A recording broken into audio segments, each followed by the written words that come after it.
ঝিলাম পাকশালাতে আপনাদের সবাইকে স্বাগত। আজকে আমার রেসিপি কচু শাক রান্না।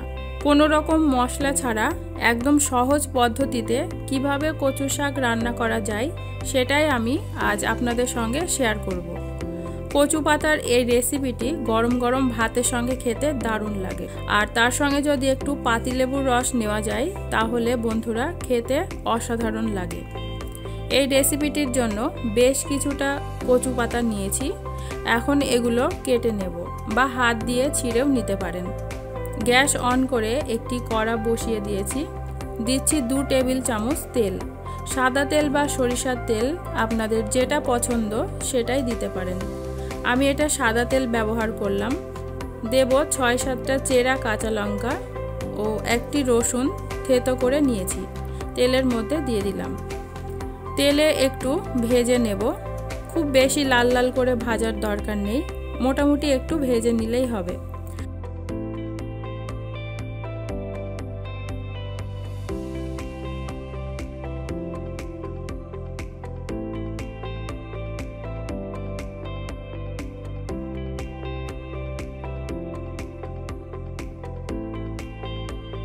হালকা ব্রাউন করে ভাজা হয়ে গেছে।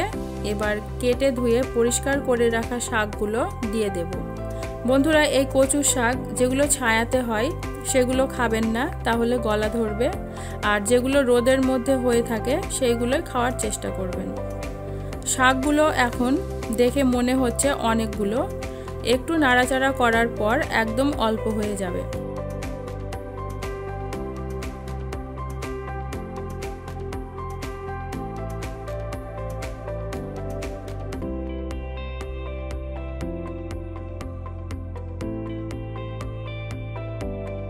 দিচ্ছি স্বাদ মতো লবণ। যে কোনো শাক রান্নাতে লবণটা একটু বুঝেই দিতে হবে, কারণ শাক সিদ্ধ হয়ে যাওয়ার পর পরিমাণটা অনেকটাই কমে যায়।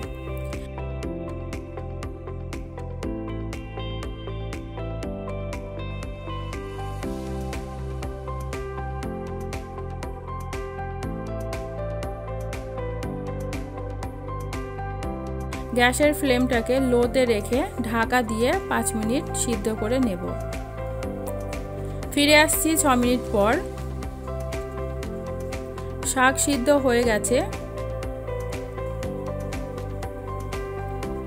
শাক সিদ্ধ হতে একদমই সময় লাগে না। আর এখানে জলের কোনো ব্যবহার আমি করিনি, কারণ লবণ দেওয়ার পর যে জল বার হয়েছে ওটাতেই সিদ্ধ হয়ে গেছে। বন্ধুরা, এবার এটার সাহায্যে শাকগুলো একটু থেতো করে নেব। এটা নারকেলের খোলা এইরকম ভাবে বানানো হয়েছে। আর এই সময় গ্যাস বন্ধ করে রেখেছি।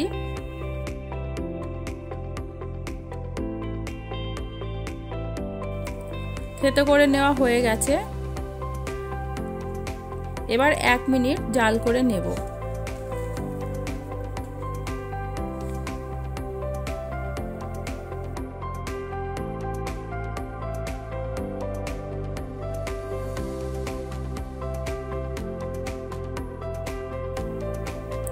আমার কচু শাক রান্না একদম কমপ্লিট।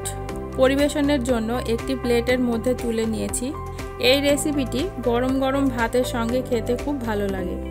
বন্ধুরা, আমার আজকের ভিডিও আপনাদের কেমন লাগলো অবশ্যই জানাবেন। ভালো লাগলে লাইক, কমেন্ট ও শেয়ার করবেন। ধন্যবাদ।